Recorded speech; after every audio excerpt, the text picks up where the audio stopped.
Ça fait plusieurs mois maintenant que je suis dans une phase d'élévation dans plusieurs domaines de ma vie. Une phase où je laisse le passé derrière moi, je reprends le contrôle, je vais là où je le désire. Tu as pu suivre ça depuis janvier dans mes vidéos. Mais comment on fait pour être motivé, beaucoup plus positive, pendant tout ce temps, pendant tout ce processus de transformation qui te demande de dire adieu à des mauvaises habitudes, de sortir de l'auto-sabotage et de revoir la façon dont tu te percevais avant. Comment tu écris ta success story? Comment on fait? Je t'embarque avec moi pour le découvrir. L'un des premiers conseils que je peux te donner et qui te servira pour toujours, c'est d'avoir au quotidien des choses et des gens qui t'inspirent ou qui te rappellent ce que tu désires. Amuse-toi, redeviens un enfant qui prend plaisir à être dans la vie, qui joue à être cette nouvelle version de toi que tu veux atteindre. Trouve des activités qui te font plaisir. Il faut que ce soit fun, que ce soit léger, que la joie reprenne sa place. Ça connaît aucune censure, la joie.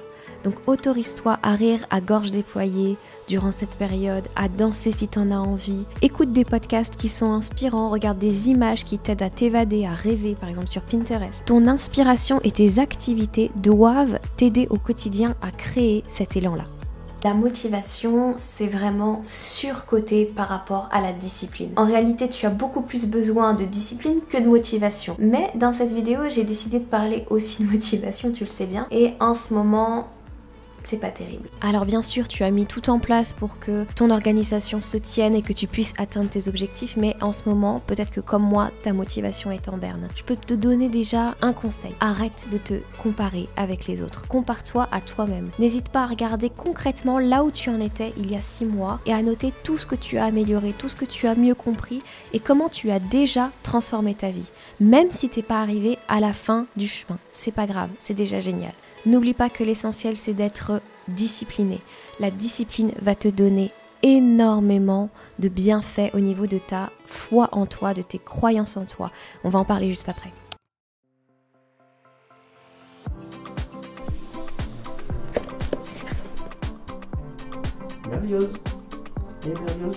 Travaille ton estime de toi, tes propres pensées à ton sujet et au sujet de ton succès. C'est dans ces moments-là que je me dis, j'ai vraiment bien fait de quitter Paris. Commence à croire que tu le mérites, que tu en es capable et que c'est possible. Parce que personne d'autre que toi va te donner cette validation à l'intérieur. Même si on te le dit, il n'y a que toi qui peux activer cette clé-là à l'intérieur de toi. Et je te le dis à ce moment-là où je suis à la plage, parce que j'en ai rêvé pendant des mois de cette vie-là. Maintenant que je l'ai, je réalise combien j'ai dû faire, certes des efforts, mais aussi combien le fait d'y avoir cru m'a donné la force nécessaire pour mettre en place les actions qu'il fallait à ce moment-là. C'est parce que je me suis cru capable de le faire que j'ai réussi à le faire. C'est pareil pour tes projets, c'est pareil pour ton succès.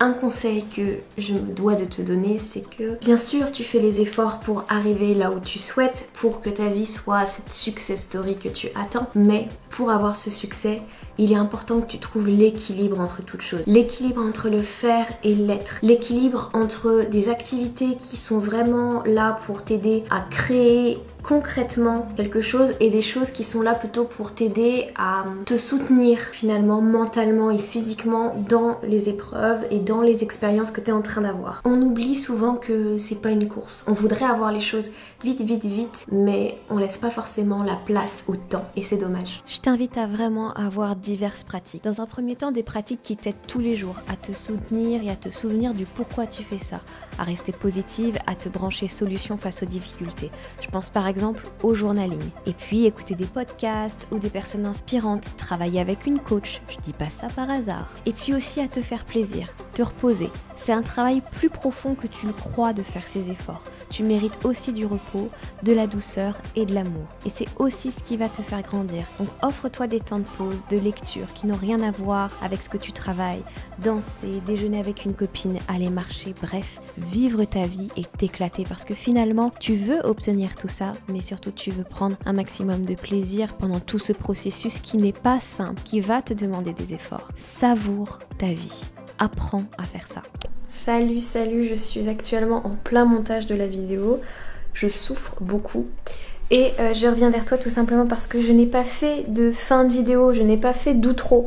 Donc je prends le temps quand même malgré tout de venir te dire que si tu as aimé cette vidéo, n'hésite pas à me le dire, à t'abonner, à liker la vidéo, ça me ferait ultra plaisir. Et ensuite, si tu as envie d'autres choses, d'autres sujets, n'hésite pas à me le dire aussi dans les commentaires. Et puis, je ne sais pas si tu sais, mais je suis coach aussi pour les femmes, pour les entrepreneurs. J'accepte les hommes aussi, évidemment. Et si en ce moment, tu as envie, besoin de te faire coacher pour aller plus loin, pour que quelqu'un t'aide à aller au-delà de tes systèmes d'auto-sabotage, pour t'aider à faire le travail qu'on a vu justement dans la vidéo, eh bien, n'hésite pas à venir sur mon site lauracardozo.fr. Allez, je t'embrasse fort et à tout bientôt. Ciao ciao!